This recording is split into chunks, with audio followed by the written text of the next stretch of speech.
छत्तीसगढ़ में लगातार साइबर ठगी के मामले बढ़ रहे हैं। ठग रोज नए नए तरीके इजाद कर रहे हैं, नए नए तरीके अपना रहे हैं ठगी को अंजाम देने के लिए। आपको ये बता दें, स्थिति ये है कि हर 19वें घंटे में कोई ना कोई ठगी का शिकार छत्तीसगढ़ में हो रहा है। अलग अलग जगहों पर शहरी क्षेत्रों में सबसे ज्यादा लोग शिकार हो रहे हैं।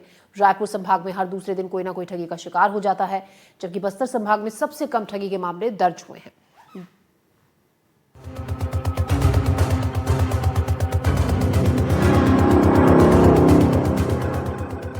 छत्तीसगढ़ में लगातार साइबर ठगी के मामले बढ़ रहे हैं। ठग नए नए तरीके से ठगी को अंजाम दे रहे हैं। स्थिति ये है कि हर 19वें घंटे कोई न कोई ठगी का शिकार हो जाता है। शहरी क्षेत्र में सबसे ज्यादा लोग शिकार हो रहे हैं। रायपुर संभाग में हर दूसरे दिन कोई न कोई ठगी का शिकार हो रहा है, जबकि बस्तर संभाग में सबसे कम ठगी के मामले दर्ज हुए हैं। जिस तरह से तकनीक का विकास हो रहा है, इंटरनेट का उपयोग बढ़ा है, उसी तरह अपराध का तरीका भी बदल गया है। आज साइबर अपराध पुलिस ही नहीं, समाज के लिए बड़ी चुनौती बन चुका है। छत्तीसगढ़ में हर दिन कोई न कोई साइबर ठगी का शिकार हो रहा है। पुलिस का कहना है कि जागरूकता और सतर्कता से ही साइबर ठगी से बचाव का उपाय है। जैसे जैसे इलेक्ट्रॉनिक युक्तियों के माध्यम से हम ट्रांजैक्शन कर रहे हैं रकम का, तो लगातार धोखाधड़ी के मामले सामने आ रहे हैं, जिसमें साइबर फ्रॉड खास है। इसके लिए सजग होना बहुत ज़रूरी है।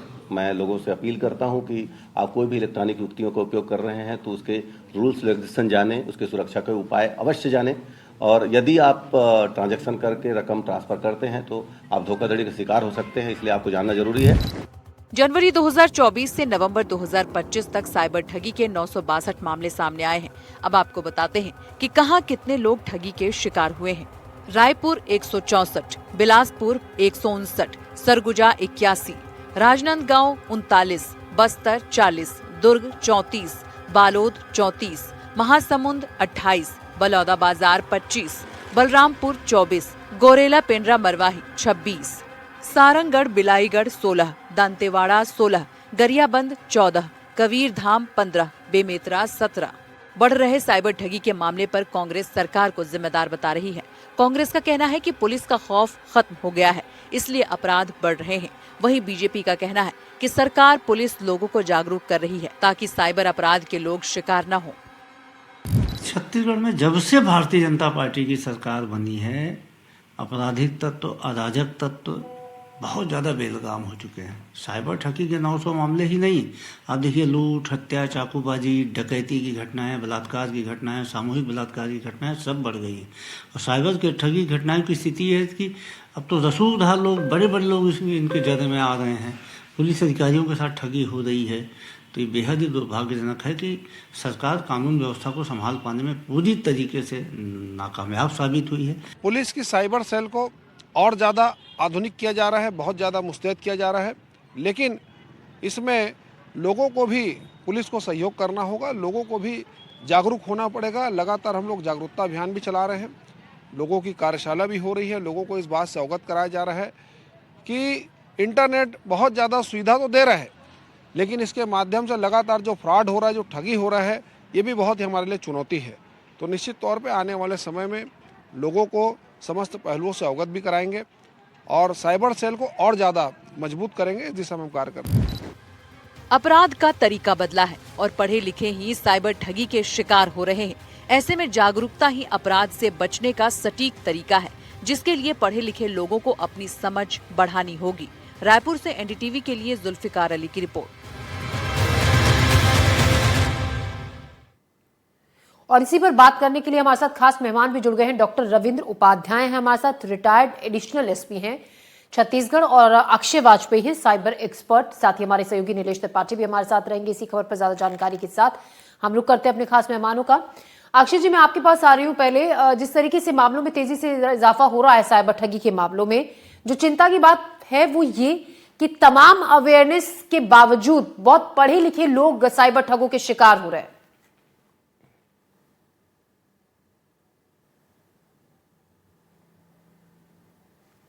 अक्षय जी, आप मुझे सुन पा रहे हैं सर? अक्षय जी, आप अनम्यूट की। जी जी जी जी तो मैम, जिस तरह से टेक्नोलॉजी आज डे बाय डे इंक्रीज होती जा रही है, अभी एआई का मोड आ गया है, तो आप देखेंगे कि हर इंडिविजुअल आए दिन एआई से ही अपनी फोटोज चेंज कर करके, बैकग्राउंड चेंज करके, एआई से मॉडिफाई करके उसे सोशल मीडिया पे पोस्ट कर रहा है।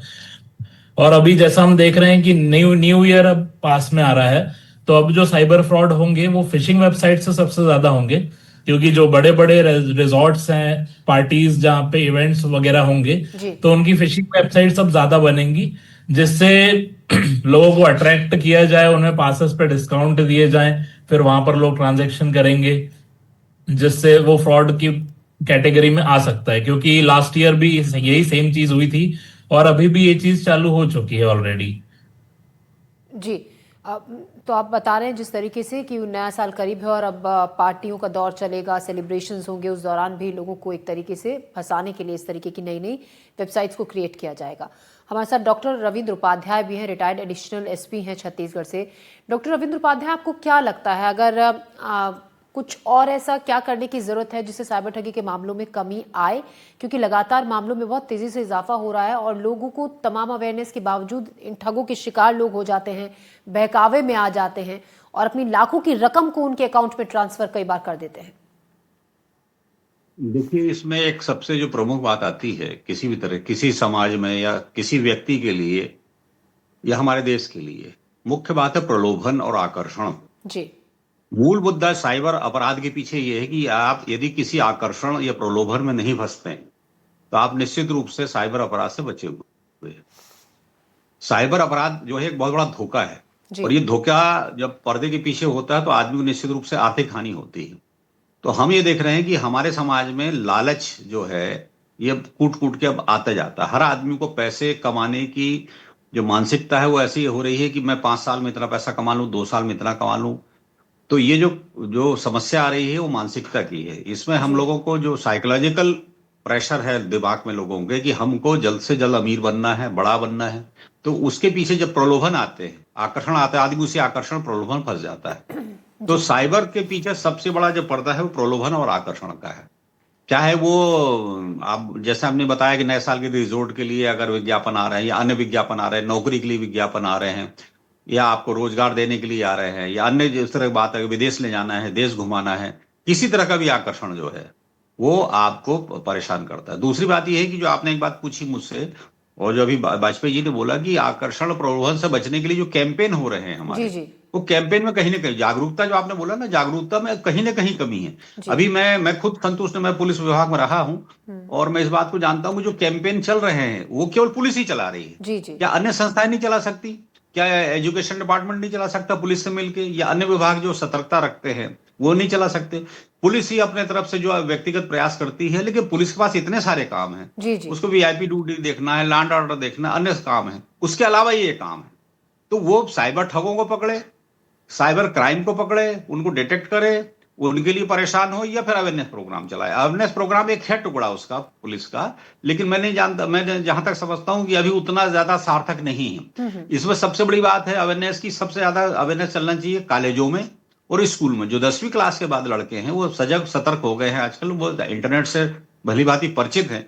तो ऐसे लोगों के लिए हर स्कूलों में, हर कॉलेजों में कैंपेन चलना चाहिए, चाहे वो पुलिस की तरफ से चले या अन्य विभाग भी चला सकते हैं। इवन जो बड़े बड़े एनआईटी है, जो टेक्निकल इंस्टीट्यूट है, ये तो चला ही सकते हैं, और वो पुलिस की मदद ले सकते हैं कि कहाँ किस कारण से हम साइबर फ्रॉड में फंसते हैं। तो ये एक बात होती है। दूसरी बात यह है कि मीडिया के माध्यम से भी, मीडिया के माध्यम से भी उतना विज्ञापनबाजी नहीं है किसी तरह की।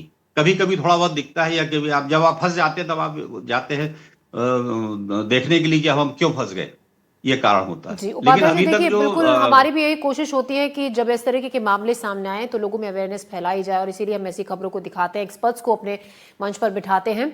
आप ये कह रहे हैं कि पुलिस तो कर ही रही है, अन्य संस्थाओं को भी अवेयरनेस प्रोग्राम में आगे आना चाहिए। मैं आपके पास वापस लौट रही हूँ उपाध्याय जी, इस पर हम बातचीत आगे जारी रखेंगे। मेरे सहयोगी नीलेश त्रिपाठी भी हमारे साथ है। नीलेश, रायपुर एक ऐसी जगह है जहां पर साइबर फ्रॉड, साइबर ठगी के मामले बहुत तेजी से बढ़े हैं पिछले, अगर हम कुछ महीनों की बात करें तो।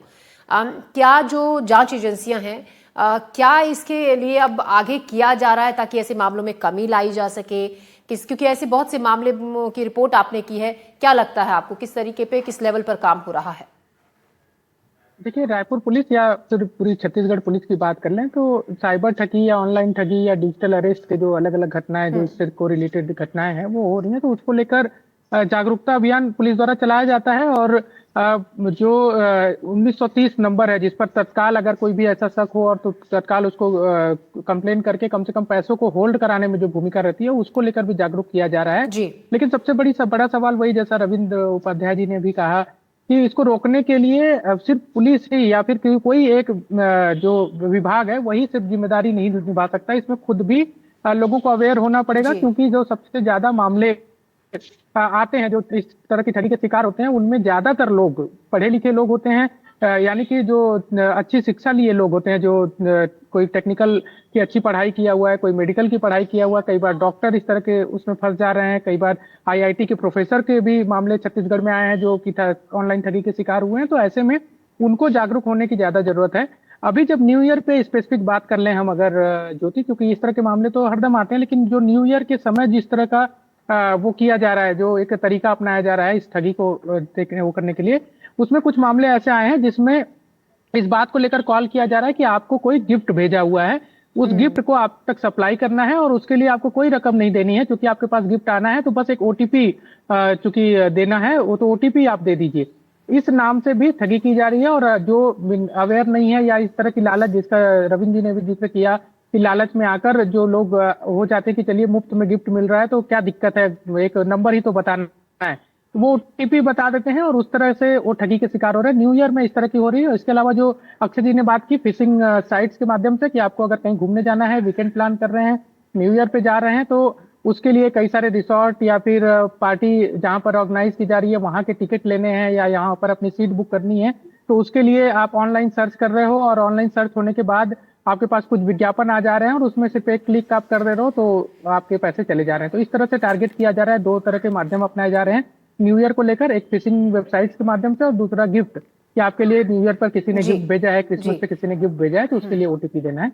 इसके लिए जागरूक होने की ज्यादा जरूरत है। नीलेश, चलिए ये तो समझ में आ गया है कि अभी क्योंकि जैसे जो वक्त है न्यू ईयर सेलिब्रेशन का और किस तरीके से हमें ध्यान रखना है, बहकावे में नहीं आना है, किसी ट्रिप को लेकर अगर हम प्लानिंग कर रहे हैं या फिर कोई गिफ्ट को लेकर अगर कोई कॉल आता है। अक्षय जी, मेरा सवाल ये भी है, अगर मान लीजिए कोई फंस गया है साइबर ठगों के चंगुल में, पैसे अकाउंट में ट्रांसफर कर चुका है और ट्रांसफर करने के बाद उसको ये एहसास हो रहा है कि उसके साथ लाखों की ठगी हो चुकी है, सबसे पहला और जल्दी कौन सा कदम उसको उठाना चाहिए? कहां कॉल करे, कहां शिकायत करे जिससे उसका पैसा होल्ड हो जाए? मैम, सबसे पहले तो 1930 पे नेक्स्ट 2 आवर्स के अंदर अंदर कंप्लेंट कर दे। तो उससे ये रहता है कि बैंकिंग I4C इसका मॉनिटरिंग करती है और बैंकिंग और जो भी पुलिस ऑफिशियल्स हैं ये ट्रेस करने में इजी होता है। बैंक्स क्या करते हैं कि वो अकाउंट को फ्रीज कर सकते हैं, वो पैसे को होल्ड कर सकते हैं उस ट्रांजैक्शन को, बट उसके लिए उन्हें रिसेंट नेक्स्ट 2 आवर्स के अंदर अंदर उन्हें कंप्लेंट करनी पड़ेगी, रिपोर्ट करनी पड़ेगी। तो जल्दी से जल्दी क्योंकि कई लोग क्या कोशिश करते हैं करें कि जितनी जल्दी हो सके तुरंत आप इस नंबर पर कॉल करें और तुरंत आपका जो अमाउंट ट्रांसफर हुआ है वो होल्ड होने की संभावना है, हो सकता है, चांसेस हैं। अक्षय जी, क्योंकि लोग क्या करते हैं मैम कि वेट करते हैं रिपोर्ट करने के लिए कि 1 दिन रुक जाते हैं, 2 दिन रुक जाते हैं, वो वेरीफाई करते रहते हैं, अपने मन में ही वेरीफाई करते रहते हैं कि ये जो इंसिडेंट हमारे साथ हुआ है ये एक्चुअली में फ्रॉड है कि नहीं है। और जब तक उन्हें पता चलता है तब तक 2 से 3 दिन हो जाते हैं जब, और फिर जब वो रिपोर्ट करते हैं, रिपोर्ट का मॉनिटरिंग करती है, तो जल्दी से जल्दी शिकायत करनी है उस नंबर पर। डॉक्टर रविंद्र उपाध्याय जब तक निकल जाता है तो फिर वो रिकवर होने में मुश्किल होती है, इसलिए। ठीक है डॉक्टर रविंद्र उपाध्याय, ऐसे मामलों में क्या जो पैसा चला गया है वापस आने की संभावना होती है? मिलता है वो पैसा जो उनके अकाउंट से निकल चुका है, या बहुत कम केसेस हुए हैं, ऐसे मामले सामने आए जिनमें पैसा वापस आया है? देखिए, इसमें 2 स्थितियां हैं। आपने कितने जल्दी रिपोर्ट की ये इस पर निर्भर करता है। यदि आपने डिले की तो क्या है कि ठग जो रहते हैं इनके 1 से ज्यादा अकाउंट होते हैं, म्यूल अकाउंट्स बहुत होते हैं। जैसा पैसा ट्रांसफर हुआ तो उन्होंने नीचे दिया, उसने नीचे दिया, उसने नीचे दिया, पता चला वो विदेश चला गया या कहीं अन्य कंट्री में चला गया, अन्य स्टेट में चला गया, तो 1 to Z तक वो पैसा ट्रांसफर हो जाता है। तो 1 to C या 1 to D तक तो पैसा कई बार पकड़ में आ जाता और मिल भी जाता, लेकिन अगर 1 to Z चला गया पैसा तो उसकी मिलने की उम्मीद कम हो जाती। तो जो क्विक रिस्पांस है, मतलब जो रिपोर्ट करने वाला उसका क्विक रिस्पांस और दूसरी बात जो 1930 उसकी तरफ से क्विक रिस्पांस, दोनों के कारण ही आपको जल्द पैसा रिकवर हो सकता है। यदि आप लेट हो गए या कोई बात देर हो गई किसी कारण से, तो फिर वो पैसा मिलने में बहुत तकलीफ होती है और वो पैसा रिकवर नहीं होता, क्योंकि इतने ठगों को पकड़ना में तकलीफ होती है जी। तो इसमें ये है कि ये सब। दूसरी बात क्या है कि मैं एक बात आपसे बीच में बोल रहा था कैंपेन के बारे में, मैंने खुद महसूस किया है कि पूरे जैसे मान लो स्टेट है, अभी स्टेट में पहले हमारे यहाँ 5 थाने थे, साइबर रेंज के थाने 5 थे, अभी इन्होंने 9 डिक्लेयर किया, मतलब 9 5 14 थाने अभी साइबर के बने, लेकिन पर्याप्त उनका स्टाफ नहीं है जी। उसको टेक्निकल जानने वाले नहीं है जो क्राइम कंट्रोल करते हैं, साइबर को प्रिवेंशन करने के लिए इस तरह के अधिकारी हमारे पास योग्य नहीं है, और यदि योग्य हैं तो उनकी कोई ट्रेनिंग नहीं है जी। तो अभी स्टाफ की कमी आप बता रहे हैं सर, ट्रेनिंग नहीं है जो है उनको, ये भी बहुत ज्यादा जरूरी है, इस तरफ भी ध्यान दिया जाना। हम उम्मीद यही करते हैं, देखिए जो संबंधित विभाग है, अधिकारी हैं, वहां तक ये बात पहुंची कि क्या दिक्कतें अभी भी हैं ऐसे मामलों को कम करने में, किस चीज की जरूरत है। बहुत शुक्रिया डॉक्टर रविंद्र उपाध्याय आपका, और अक्षय वाजपेयी जी आपका भी। नीलेश, तमाम जानकारी के लिए, अपडेट के लिए बहुत शुक्रिया। तो कुल मिलाकर ऐसे मामलों में जितना जल्दी हो सके आप तुरंत जो नंबर है उस पर कॉल करें, जो कंप्लेंट नंबर है, तभी आप अपने पैसों को वापस होल्ड कर सकते हैं। फिलहाल हम खबरों में बढ़ते हैं आगे, अगली बड़ी खबर हम आपको दिखाएंगे। फिलहाल एक छोटा सा ब्रेक हम ले रहे हैं, ब्रेक के बाद फौरन हाजिर होंगे।